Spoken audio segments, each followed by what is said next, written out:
إن الحمد لله نحمده ونصلي على رسوله الكريم أما بعد أعوذ بالله السميع العليم من الشيطان الرجيم بسم الله الرحمن الرحيم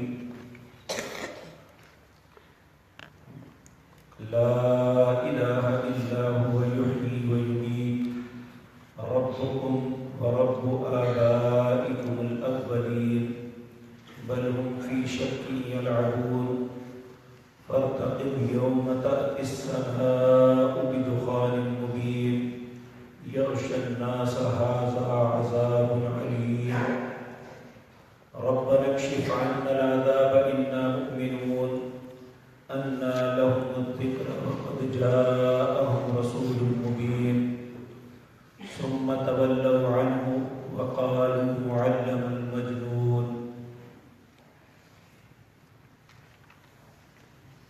حضرات محترم،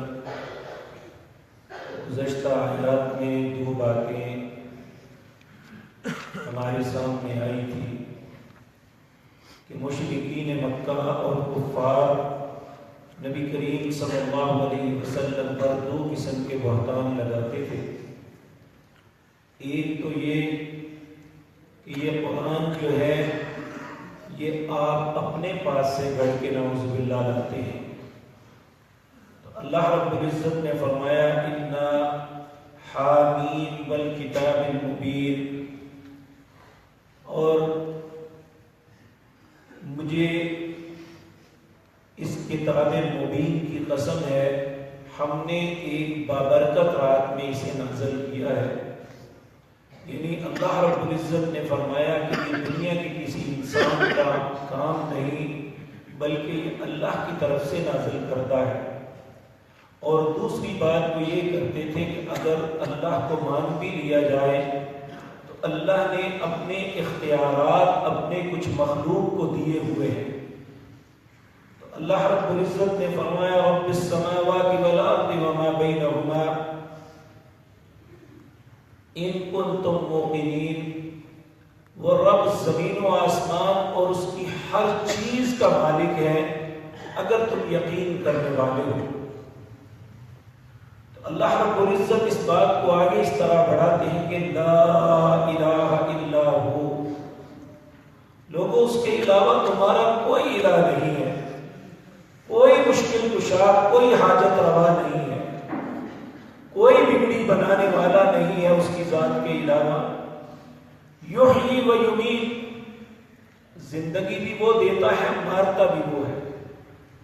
سورۃ واقعہ آپ کے سامنے پڑھی، اس میں اللہ رب العزت فرماتے ہیں فلولا ان کنتم غیر مدینین، اگر تم سمجھتے ہو کہ تمہارے اوپر کوئی طاقت نہیں، ترجعونها ان کنتم صادقین، میں اس کی جان نکال رہا ہوں، واپس پلٹا کے دکھاؤں.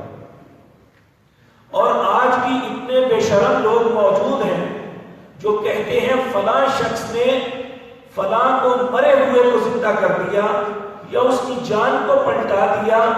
تو کیا قرآن ساری باتیں جھوٹ بول رہا ہے؟ اللہ رب العزت فرماتے ہیں میں نکال رہا ہوں، واپس ڈال کے دکھاؤں. حتیٰ کہ یہ بات حضرت جابر کے والد عبداللہ کو اللہ رب العزت نے خود کہی.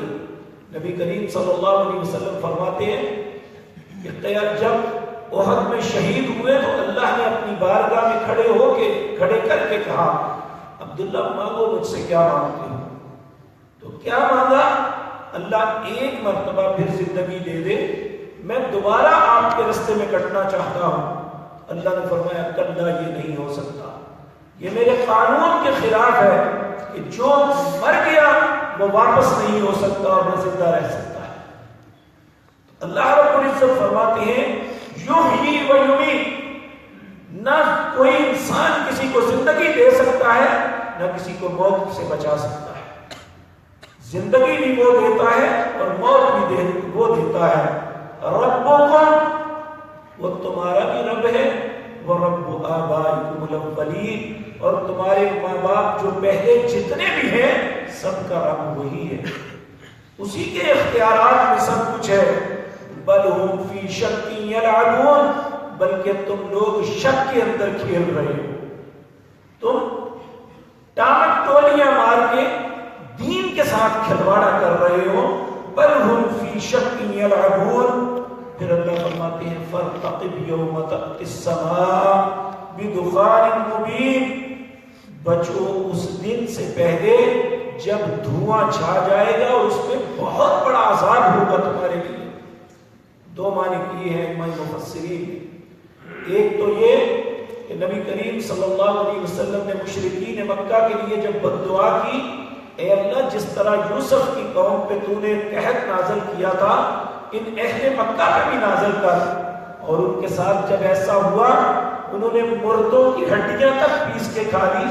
جب وہ آسمان کی طرف دیکھتے تھے انہیں ایسے اپنے سامنے دھندلا سا دھواں محسوس ہوتا تھا، اور شدید گرم میں کوئی چیز کھانے کے لیے نظر نہیں آتی تھی۔ ایک تو معنی یہ ہے کہ اللہ نے جب ان کی ایک خاص وقت تک مہلت دی، جب نہ مانا تو اللہ نے انہیں اس عذاب میں مبتلا کیا۔ اور دوسرا نبی کریم صلی اللہ علیہ وسلم کی وہ حدیث، آپ نے فرمایا 6 کام آنے سے پہلے پہلے تم نیک اعمال کر لو۔ وہ 6 کام، ان میں ایک دخان، آسمان سے دھواں آئے گا، انسان کے سروں کو اس طرح جکڑ لے گا جس طرح وہ پھٹ جائیں گے، اور وہ اتنی شدید قسم کا عذاب ہوگا۔ یہ قیامت کی آخری 6 نشانیوں میں سے ایک نشانی ہوگی۔ تو اللہ رب العزت فرماتے ہیں فارتقب، اس سے پہلے پہلے باز آ جاؤ، یوم تأتی السماء، جب اللہ آسمان سے بدخان مبین، ایک ظاہری دھواں لائے گا، یغشی الناس ھذا عذاب علیم، اس کے اندر لوگوں کے لیے بڑا درد دینے والا عذاب ہوگا۔ پھر یہ کہیں گے ربنا اکشف عنا العذاب انا مؤمنون، اے اللہ اس عذاب کو ہم سے ٹال دے، ہم ایماندار بن جائیں گے۔ انا لهم الذکری وقد جاءهم رسول مبین، ان کے پاس میرا ذکر آیا اور رسول ظاہر آئے۔ ثم تولوا عنہم، جب عذاب ٹل جائے گا، یا وہ اہل مکہ پہ جو عذاب ٹل گیا تھا، ثم تولوا عنہم وقالوا معلم مجنون، یہ کہیں گے، یہ کہتے ہیں یہ معلم پڑھانے والا، ہمیں سکھانے والا، نعوذ باللہ یہ تو مجنون ہے۔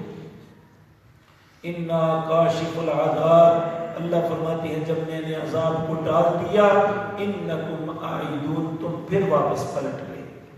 اور یہ انسان کی الا ماشاء اللہ، جسے اللہ ہدایت دے، انسان کی فطرت رہی ہے، جب اس پہ سختی آتی ہے تو یہ اللہ کی طرف رجوع کرتا ہے، اور جب وہ سختی ٹل جاتی ہے یہ پھر پلٹ جاتا ہے۔ یہ اللہ کو سخت قسم کی غصہ دلاتی ہے بات۔ اللہ رب العزت ہمیں سمجھ نصیب فرمائے، ہم ہر حالت میں اگر تکلیف آئے تو صبر کریں، اللہ سے اس تکلیف سے نکلنے کا رستہ مانگے، اور جب ہمیں رستہ مل جائے تو ہمارا یقین پختہ ہو جانا چاہیے کہ سارے معاملات اللہ کے ہاتھ میں ہیں، جیسے وہ چاہتا ہے ویسے وہ کرنے پر قادر ہے۔ اس لیے ہمیں اسی پہ ایمان رکھنا چاہیے، اسی کی بات ماننی چاہیے، اس کے رسولوں کی اطاعت کرنی چاہیے۔ اللہ ہمارے نصیب میں یہ سب کچھ کر دے۔ اقول قولی ھذا واستغفر اللہ۔